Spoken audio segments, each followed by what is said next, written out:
السلام عليكم ورحمة الله وبركاته. إن الحمد لله والصلاة والسلام على سيد الأنبياء وعلى آله وصحبه أجمعين. ما بعد، فأعوذ بالله من الشيطان الرجيم. بسم الله الرحمن الرحیم. انشاءاللہ الرحمن آج کے اس لیسن میں سورۃ النساء آیت 77 کا ترجمہ اور معنی کی مختصر سی وضاحت ہم پڑھیں گے اللہ کے حکم سے. اعوذ باللہ من الشیطان الرجیم. بسم اللہ الرحمن الرحیم.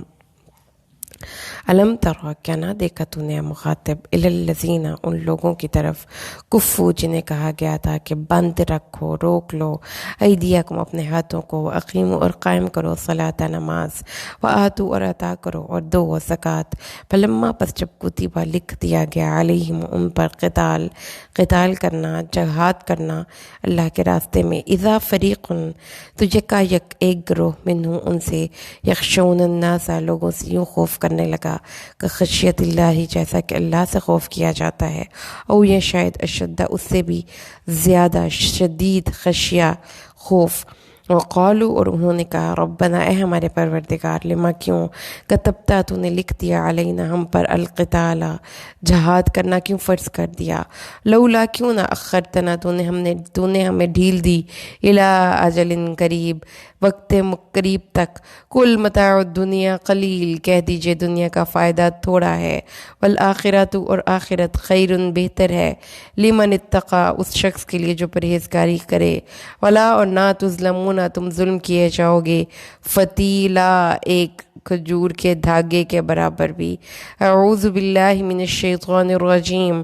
بسم اللہ الرحمن الرحیم.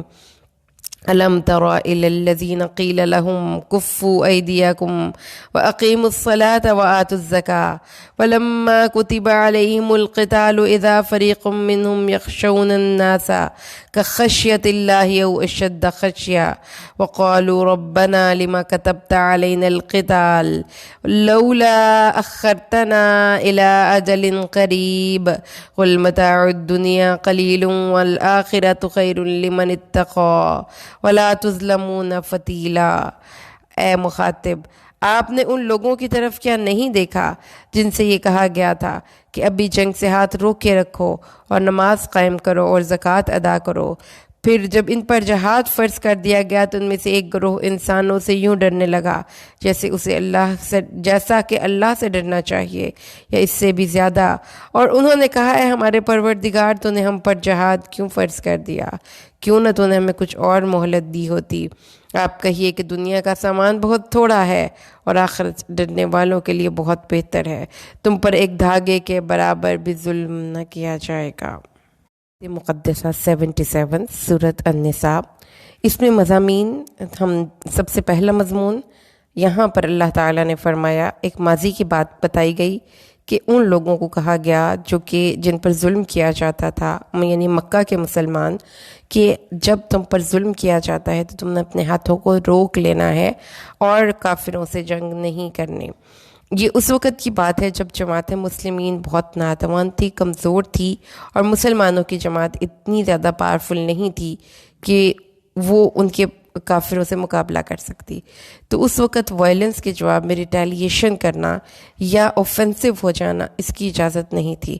مسلمانوں کو اجازت تھی کہ وہ صبر کریں اور درگزر سے کام لیں. اور اس وقت مسلمانوں کو اللہ کا حکم یہ تھا، وَأَقِيمُوا الصَّلَاةَ وَآتُوا الزَّكَاةَ، یعنی کہ اپنی جماعت کو انٹرنلی سٹرونگ کرنے کی کوشش کریں، اس کو ڈسپلن کریں، اپنے اندر سے مال کی محبت اور دنیا داری کو ختم کریں، اپنے آپ کو اس طرح سے ٹرینڈ کریں کہ جب حکم آ جائے گا جنگ کا تو پھر تم انٹرنلی اتنے سٹرونگ ہوگے کہ تم جنگ کر سکتے ہو. تو نمبر 1 پوائنٹ جو یہاں پر ہمیں پتہ چلا وہ یہ ہے کہ سیاسی حکمت عملیاں، رسول صلی اللہ علیہ وسلم کو جب آپ ایز اے سیاسی لیڈر دیکھتے ہیں تو آپ یہ دیکھتے ہیں کہ نبی پاک صلی اللہ علیہ وسلم نے یونیفارمٹی نہیں رکھی اپنی پالیسیز میں. آپ نے اکارڈنگ ٹو سچویشن، حکمت کے تحت اپنی پالیسیز اڈاپٹ کی، اور یہ آبویسلی اللہ تعالیٰ کی ان پر خاص عطا تھی کہ ان کو گائیڈنس ملتی رہتی تھی.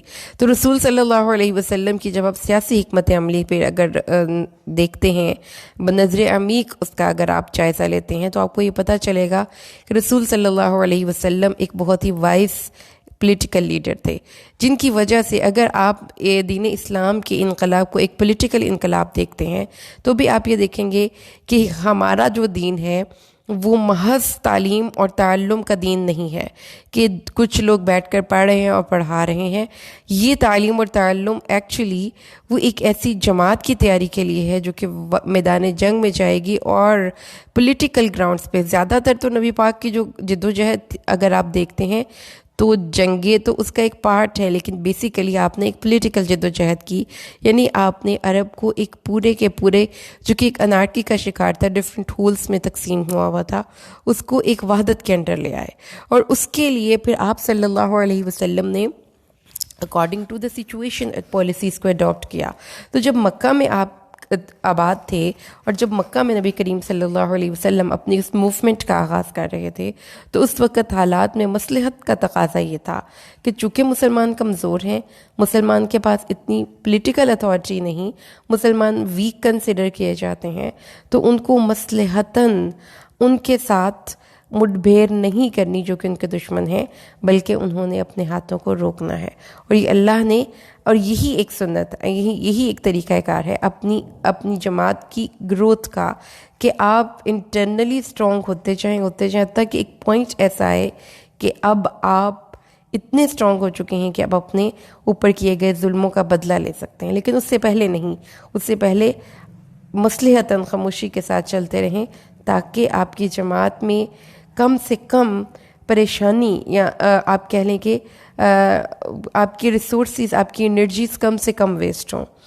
ٹھیک ہے، اپنی انرجیز کو پازیٹیو سائڈ پہ لگائیں، نہ کہ تخریبی سائڈ پہ دوسروں کو خراب کرنے کے لیے، ان کی مالوں کو اور ان کی پراپرٹیز کو تباہ کرنے کے لیے اگر آپ اپنی انرجیز کو لگا لیں گے اپنے دشمنوں کی، تو نتیجہ کیا نکلے گا کہ آپ اپنی جماعت کو آگے لے کر جانے والی سائڈ پہ آپ کی توجہ کم ہو جائے گی.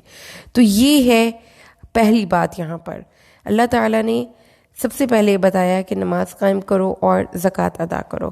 نماز جو ہے تمام عبادات میں ایک واحد وہ عبادت ہے جو کسی حالت میں معاف نہیں ہے، جس سے اس کی اہمیت کا پتہ چلتا ہے. اور یہ العبادات ہے، یعنی جتنی عبادات ہیں وہ تمام عبادات میں واحد نماز ایک ایسی عبادت ہے کہ آپ بیمار ہیں تو بھی آپ نے پڑھنی ہے، آپ سفر میں ہیں تو بھی آپ نے پڑھنی ہے، جنگ میں ہے تو بھی پڑھنی ہے، کسی حالت میں نماز معاف نہیں.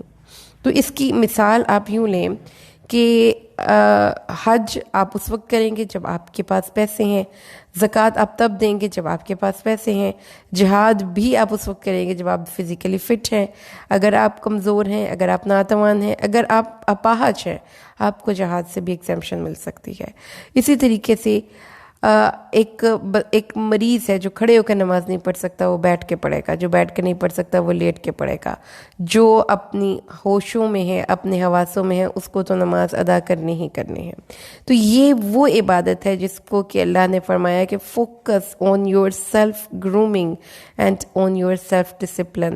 کیونکہ نماز صرف آپ کی ایک ڈسپلن نہیں کرتی لائف کو، آپ کی لائف کو ایک پراپرلی چینلائز نہیں کرتی، بلکہ وہ آپ کا اللہ سے ایک تعلق بھی اسٹرانگ کرتی ہے. روحانیت ہمارے مذہب میں یہی ہے کہ آپ نماز ادا کریں. ہمارے مذہب میں روحانیت کے لیے کوئی چلے نہیں کاٹنے پڑیں گے، کوئی کشت نہیں کاٹنے پڑیں گے. نماز ادا کیجیے، یہ آپ کو اللہ کے قریب کرے گی، آپ کو برائی سے خود بخود روکے گی، آپ کو بے حیائی سے روکے گی، آپ کو انٹرنلی اسٹرانگ کرے گی، آپ کو ڈسپلن کرے گی، آپ کی لائف میں پنکچویلٹی لائے گی.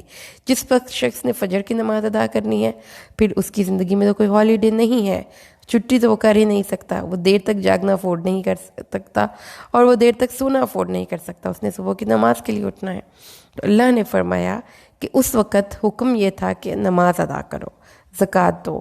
تو اس وقت جنگ نہ کرنا ثواب تھا اور نماز پڑھنا جو ہے وہ ثواب تھا. لیکن اب مسلمانوں کی جمعیت آ گئی، مسلمانوں کو ایک سینٹر مل گیا، مسلمانوں کو کچھ حمایتی مل گئے. اب ان کی تحریک اس مقام تک پہنچ گئی ہے کہ اگر اب وہ ریٹیلیشن کرنا چاہتے ہیں، اگر وہ اوفینسو ہونا چاہتے ہیں، اگر وہ اپنے اوپر کیے گئے ظلموں کا بدلہ لینا چاہتے ہیں، تو اب ان کو اجازت دی گئی.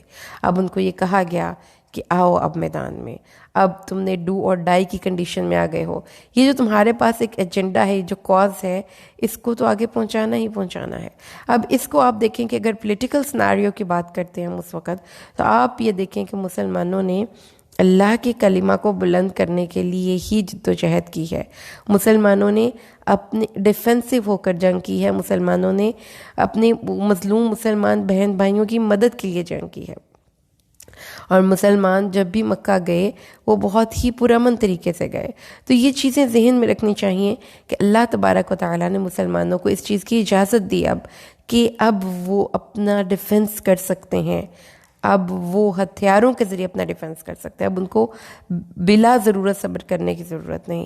تو جب یہ چیز، اب حالات چینج ہو گئے، اب پولیٹیکل حکمت عملی چینج ہو گئی، کیونکہ اگر اس وقت بھی مسلمان جو ہے وہ بہت ہی پرسکون رہنے کی پالیسی پر عمل کرتے تو مکہ فتح نہیں ہو سکتا تھا، اور نہ ہی پورے عرب پر مسلمانوں کی حکومت قائم ہو سکتی تھی۔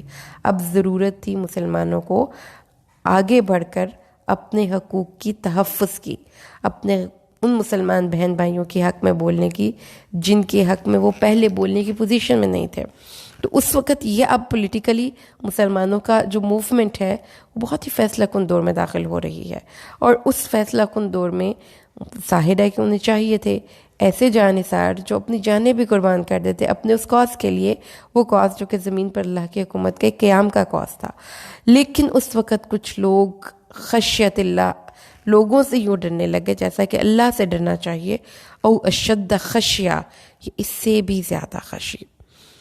تو خشی لفظی مطلب کیا ہوتا ہے؟ اپریہنشن ہے۔ اگر آپ دیکھتے ہیں نا خوف اور خشی، اردو لینگویج جو ہے اس میں عربی لینگویج جیسے وسعت نہیں، تو یہ ہم لوگوں کے ساتھ بہت بڑی زیادتی ہو جاتی ہے کہ ہم قرآن کا ترجمہ قریب ترین الفاظ سے کر دیتے ہیں، جبکہ خوف اور خشی دونوں کے لیے اگر آپ تراجم میں دیکھتے ہیں تو خوف کا مطلب بھی خوف ہے اور خشی کا مطلب بھی وہ خوف کر دیتے ہیں، ڈرنا۔ حالانکہ الخشیو خشک پودے کو کہتے ہیں، الخشا خشک پتھریلی زمین جہاں پہ کچھ پیدا نہ ہو۔ عربوں کے نزدیک پانی کے نہ ملنے کی وجہ سے سبزہ خشک ہو جاتا تھا اور اس سے ان کی جان کو، ان کے مویشیوں کو خطرہ ہوتا تھا۔ تو یہ جو الخشا ہے یعنی خشک پتھریلی زمین، یہ ان کی ایگزسٹنس کے لیے بھی ایک بہت بڑا تھریٹ تھی۔ تو اس کا مطلب پھر کیا ہوا کہ خشیتن ایک مکسچر آف ایموشنز ہے، جس میں نقصان کا احتمال بھی ہے، جس میں خوف بھی ہے، اور جس میں ایسا خوف کہ جس میں ان کو آہستہ آہستہ زندگی کے جانے کا خوف ہو، لیکن اس کے برعکس خوف کا لفظ صرف نقصان کے لیے آتا ہے۔ تو خشیہ یہ نہیں ہے کہ پانی ختم ہو جائے گا تو بارش نہیں آئے گی، اس میں امید بھی ہے، توقع بھی ہے، خوف بھی ہے، تو یہ ڈفرینٹ فیلنگز ہیں۔ اس میں اب آپ یہ دیکھیے کہ وہ ان کے اندر یہ اپریہنشن تھی، پتہ نہیں جنگ ہوگی تو کیا ہوگا، جنگ کے بعد پتہ نہیں کیا حالات ہوں گے، ہماری اکانومی کہاں پہ جائے گی، پتہ نہیں ہم لوگ بچتے ہیں کہ مر جاتے ہیں، مطلب that was mixture of feeling. اور وہ مکسچر آف فیلنگس جو ہیں اللہ تعالیٰ فرما رہا ہے کہ ایک گروہ ہو سکتا ہے کہ یہ منافقین ہوں، اور ہو سکتا ہے کہ کچھ ایسے مومنین بھی ہوں کہ جن کے اندر کے ایمان اتنا اسٹرانگ نہیں کہ وہ اپنی زندگی کو بھی داؤ پر لگانے کے لیے تیار ہیں۔ ابھی ان کے اندر دل میں مال کی محبت بھی ہے، اپنی زندگی سے محبت بھی ہے، he wants to enjoy his life, اپنی فیملی کے ساتھ، اپنے بچوں کے ساتھ۔ وہ جنگ میں نہیں جانا چاہتے، ان کو جنگ میں جانے سے خوف ہے کہ پتہ نہیں ہم زندہ بچیں گے کہ مر کے آئیں گے، پتہ نہیں اس کا نقصان کیا ہوگا، اگر یہ ہم نے ان کے ساتھ پنگا لے لیا مکہ کے لوگوں کے ساتھ تو پتہ نہیں ہماری معیشت نہ خراب ہو جائے۔ تو یہ خوف کی کیفیت تھی، جبکہ اللہ نے فرمایا وہ خوف اللہ کا ہونا چاہیے، لیکن ان لوگوں نے انسانوں کا خوف لیا اور بلکہ اللہ کے خوف سے بھی زیادہ خوف زدہ ہوئے۔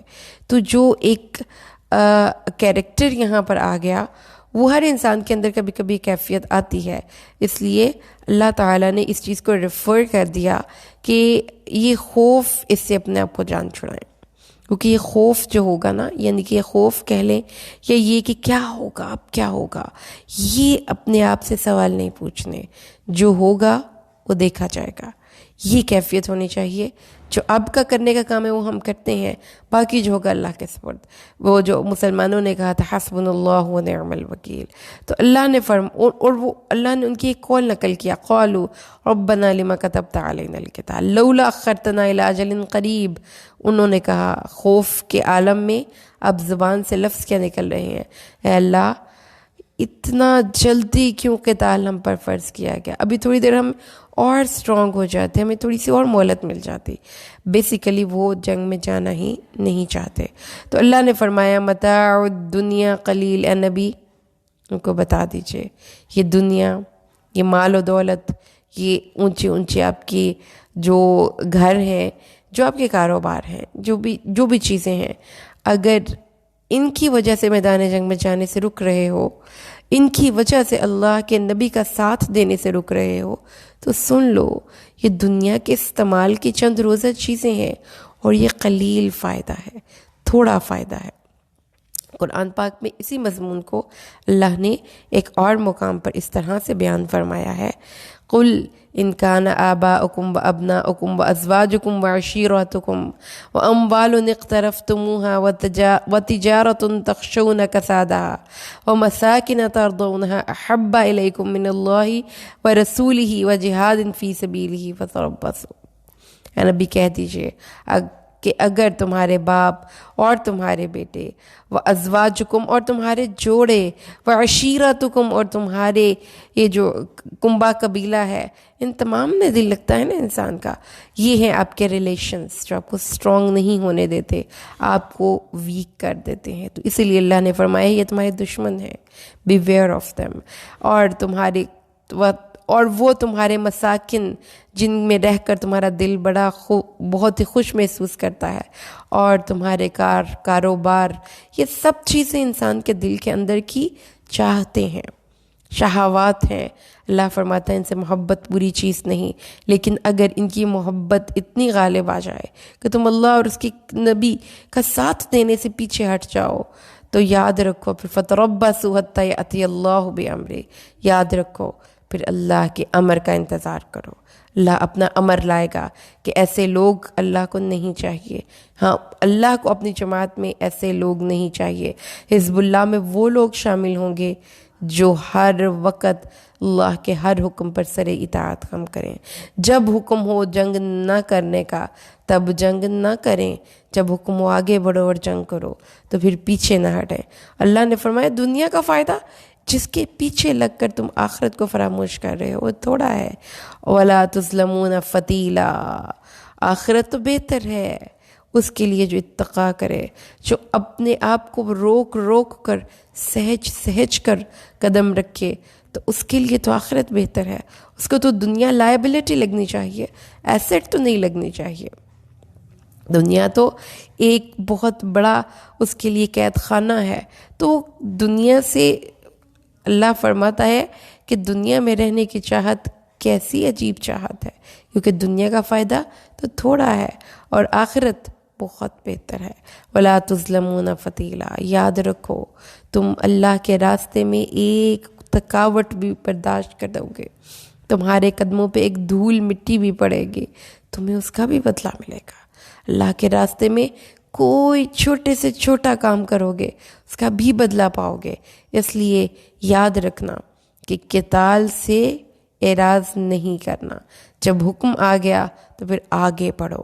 تو یہ جو سلسلہ کلام ہے اس کو اگر آپ پیچھے سے ربط جوڑتے ہیں تو یہاں پر اللہ تبارک و تعالیٰ نے خذوا حذرکم سے بات شروع کی تھی کہ ہوشیار اور چکنے ہو جائیں، اور پھر اللہ تعالیٰ نے بات کی کہ کچھ لوگ ہیں جو ڈیلے کرنا چاہتے ہیں، کچھ لوگ ہیں جو کہ جہاد سے دور رہنا چاہتے ہیں، کچھ لوگ ایسے ہیں جو کہ اپنے آپ کو اس سارے سین اور سنیریو میں بالکل بھی کوئی رول پلے نہیں کرنا چاہتے. they don't want to leave their comfort zone.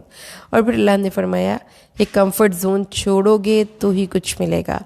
Because every big achievement in this world is attained through the path of difficulties. تو جو مشکل حالات ہیں ان سے تو گزرنا ہی پڑے گا.